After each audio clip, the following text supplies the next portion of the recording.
What's good, YouTube? Back on the video, man. Today we are reacting to Mr. Swirl, the internet's most disturbed user. What? Man, this is another one of Nick Crowley's videos. I've already reacted to two of them. The first time I reacted to him did very good. The video did very good. And the second time I watched him, it got like 2 views. That's okay, you know. Let's go. Go watch those videos. I should have like a little playlist up here of a full like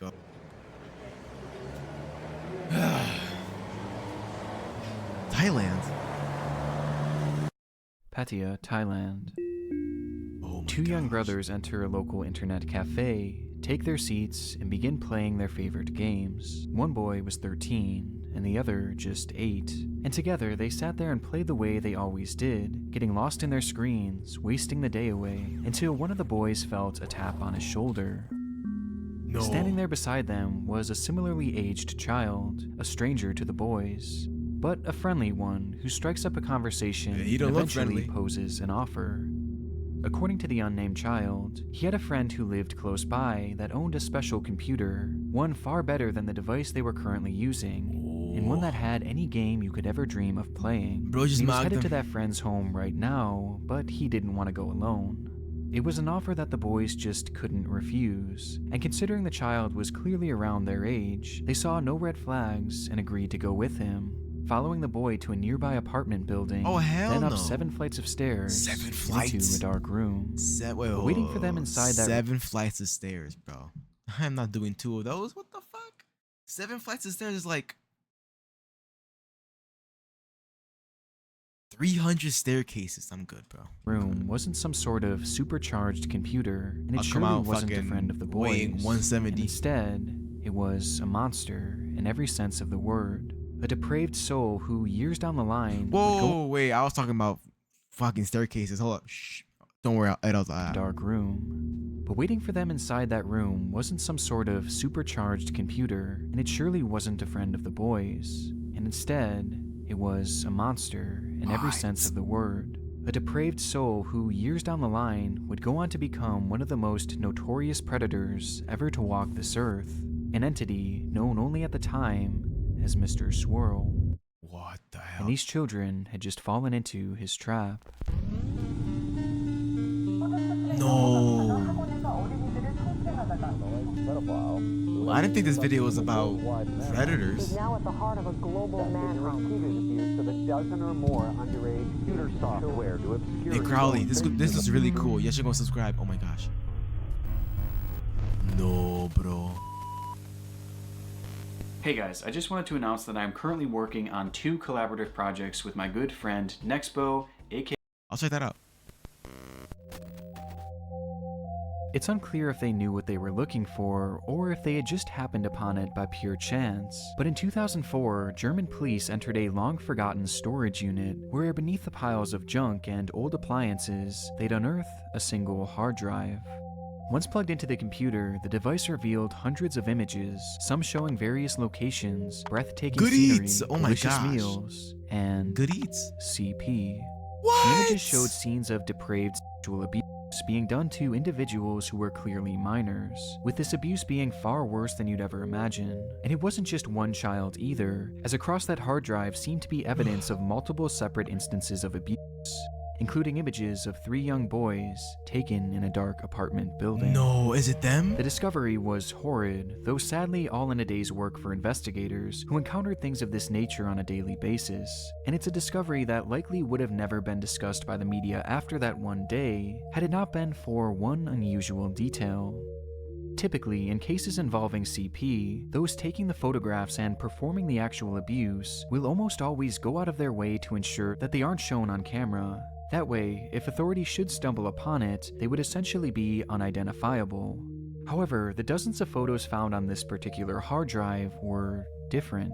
Because rather than hiding just out of frame like all the other predators seemed to do, the man behind these images had instead gone out of his way to ensure he was featured within them, shamelessly What? inserting himself into every single picture, Yo, them long-ass even posing for fingers. them before, during, and after he had changed the lives of these kids forever. Oh, And although what his the entire fuck? body was shown in these photographs, the only thing hiding his identity was the addition of a single effect. one that swirled the man's face into a distorted, pixelated mess, making him completely unrecognizable, and leaving his face to look like this. Whoa. There was something so disturbingly arrogant about it. That's A creepy man as posing fuck. with his victims while destroying their lives, hiding behind only a single swirl of color, almost as if he was taunting any investigators who might eventually find these images. And given the clear indications that this man was obviously a serial abuser, and likely still out there offending, tracking this anonymous figure down became priority one for law enforcement in the area. And it's there that he would be given his nickname, Mr. Swirl. Mr. Swirl. And with the swirl being the only thing standing in the way of investigators getting to see his face, most would have assumed that identifying him would be a walk in the park.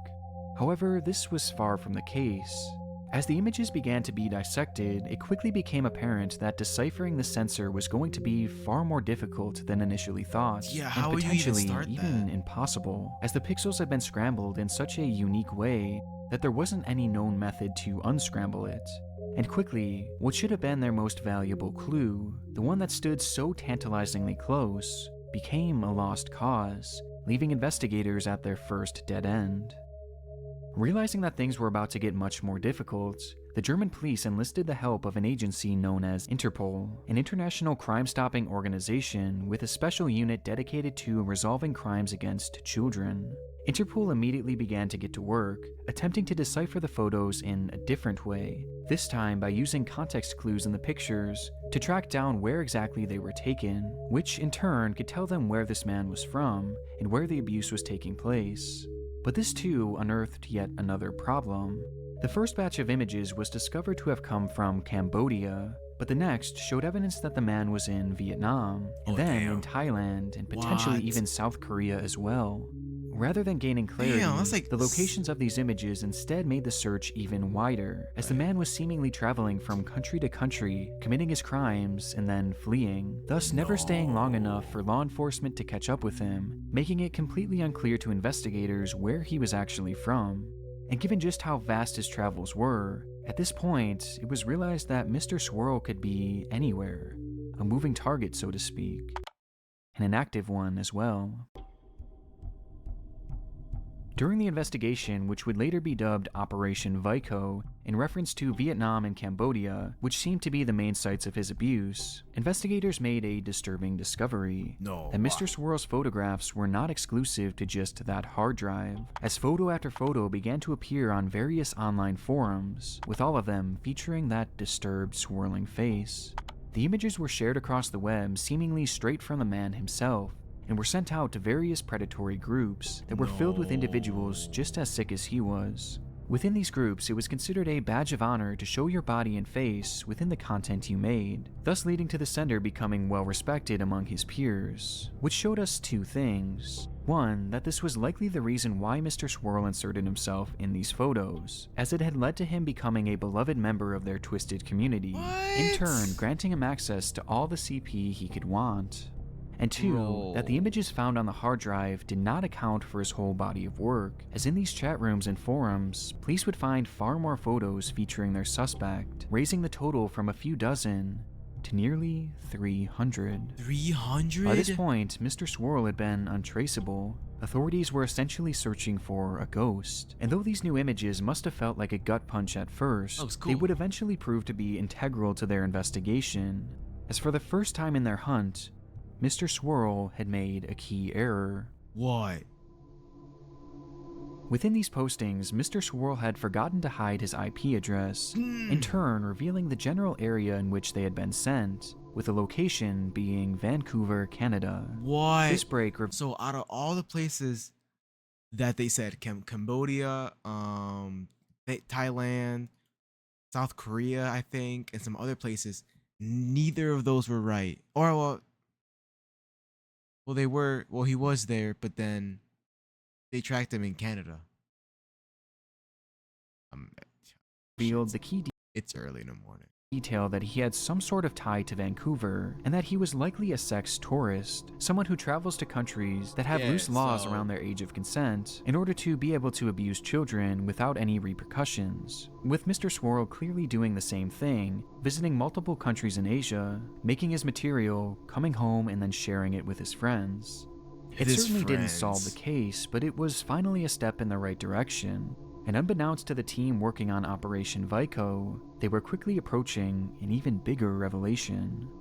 As authorities were working hard on pinning down Mr. Swirl's location, some members of the team held on hope that the images themselves could still be unscrambled, and upon digging a bit deeper, one member of the team would actually recognize the swirl as having come from a fairly standard editing program, which revealed something. The swirl effect wasn't like a typical sensor or blur. Those effects completely mask or even remove the pixels from the actual photograph, making them nearly impossible to decipher.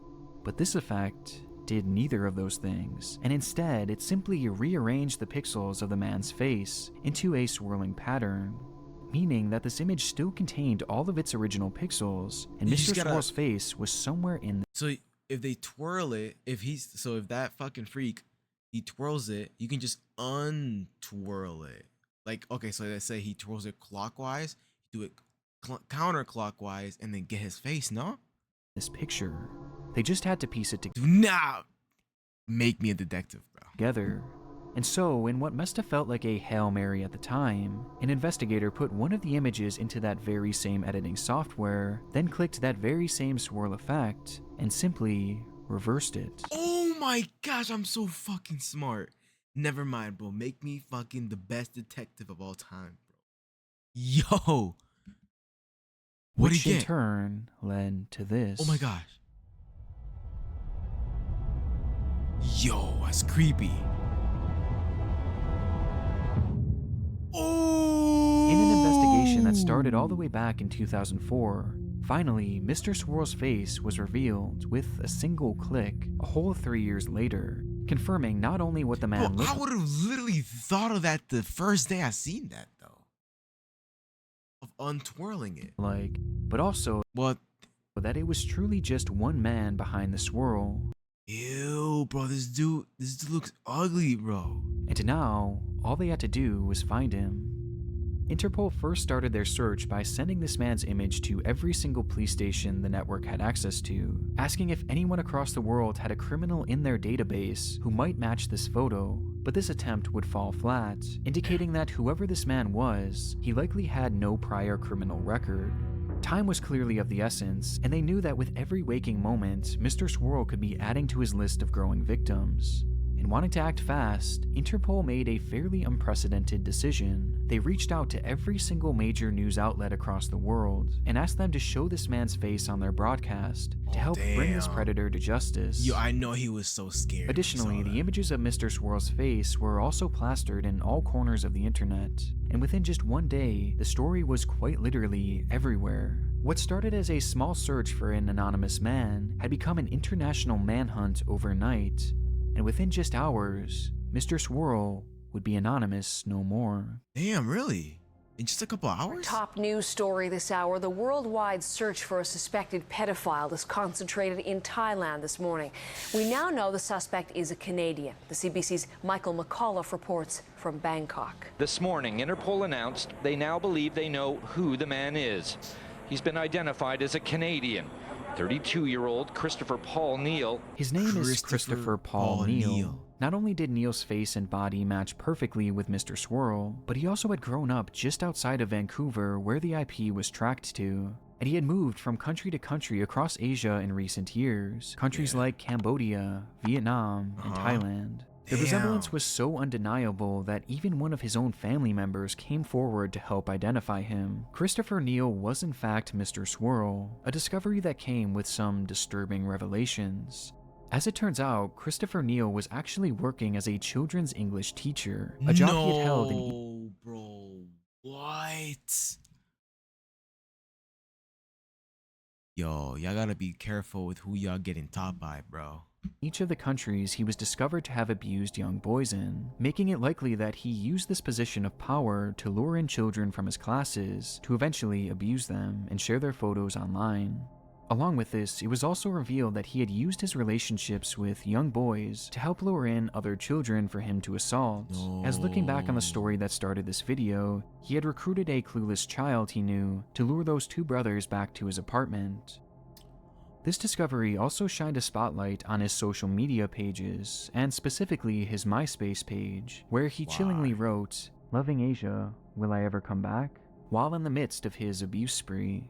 But for me, one of the most shocking revelations was that those images that he had posted during the investigation weren't actually posted to his computer. At some point in the early 2000s, Neil had stopped home for a brief vacation to visit his family, and while there, he decided to upload all of his CP to his internet friends. But rather than using his personal device or a public computer, he instead broke into his own brother's laptop and uploaded his content there. That way, the images would be tracked to his brother and not him, which explained why he never bothered to hide his IP address. The more they learned, the more disturbed the story became, as even at the time they discovered his identity, it was revealed that he had currently been working in South Korea as a teacher. But when y'all gotta be careful with y'all brothers and sisters are doing, bro. The officers arrived to arrest the man, he was already long gone. Having certainly seen his face all over the news, Christopher made the decision to flee the country, being spotted in this image captured at an airport in Thailand, as he had flown to the country likely in an attempt to find refuge. Throughout the following days and weeks, his likeness would turn up time and time again in the country, indicating that he was somewhere in Thailand hiding out. And having cornered him in the region, it wouldn't take long for police to knock on the door of an abandoned house in the middle of nowhere, in which Christopher Neil happened to be hiding, bringing the multi-year search for Mr. Swirl to an end.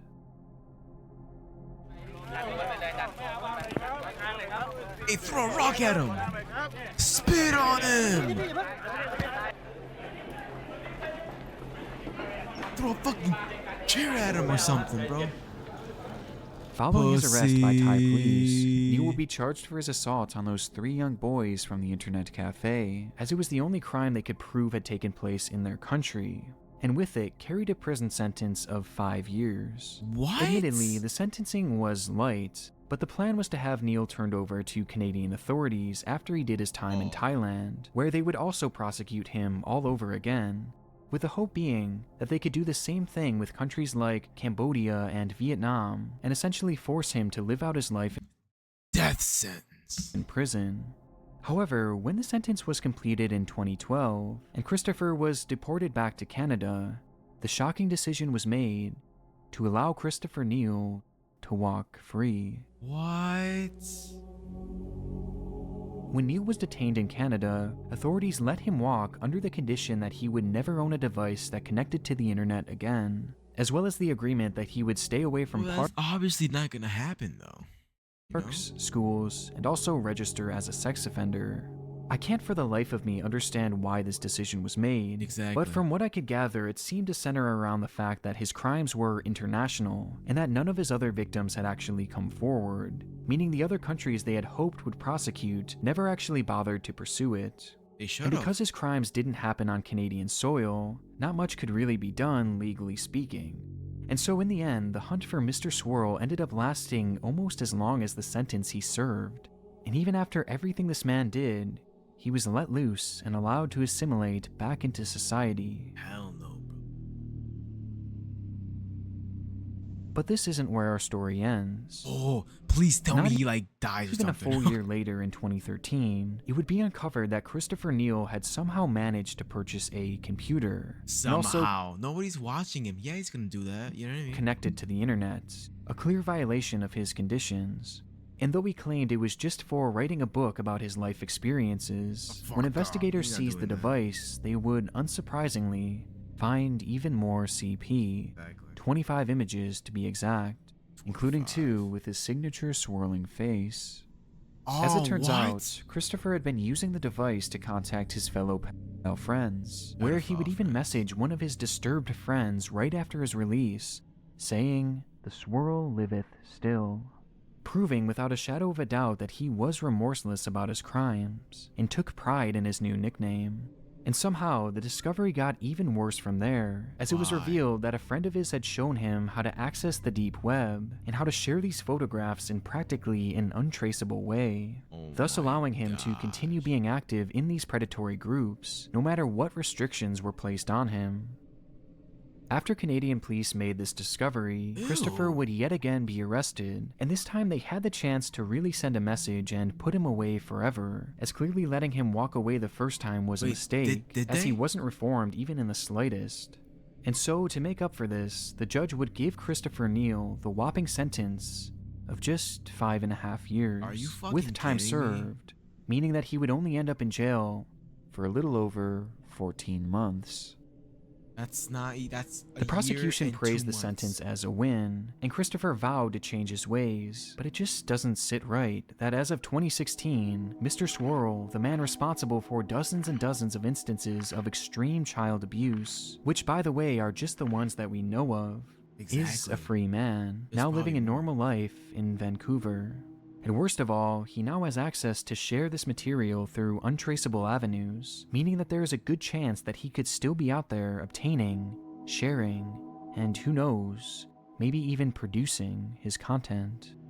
Please don't tell me The it ends case like of that. Mr. Swirl is such a frustrating one. For once, a case of this nature gained worldwide attention and was pursued by the full extent of the law, with the folks over at Interpol doing a fantastic job with the case, only for it all to be deflated once he was finally captured. And just knowing that he's out there living a normal life after all this, after all the lives that he's forever affected, makes this one of the most disheartening cases Look at we've him smiling, covered bro. to date. Bomb all of Vancouver. No, I'm just kidding. That's how it ends. You couldn't tell me that. Oh my gosh, bro. That is crazy. I was not thinking this was gonna be that type of video. I thought when I read the internet's most disturbed user, I thought it was gonna be some like weird TikToker that fucking uploads weird videos or something. Not some predator that is still out there, by the way, posting very weird stuff in the internet, in the deep web, bro. Nah, that's crazy. Anyways, bro, I hope y'all enjoyed the video. Please like and subscribe for more of these because I really enjoy these. But other than that, I'll see y'all in the next one. Peace. Oh, also ignore my hair the whole time. What is this?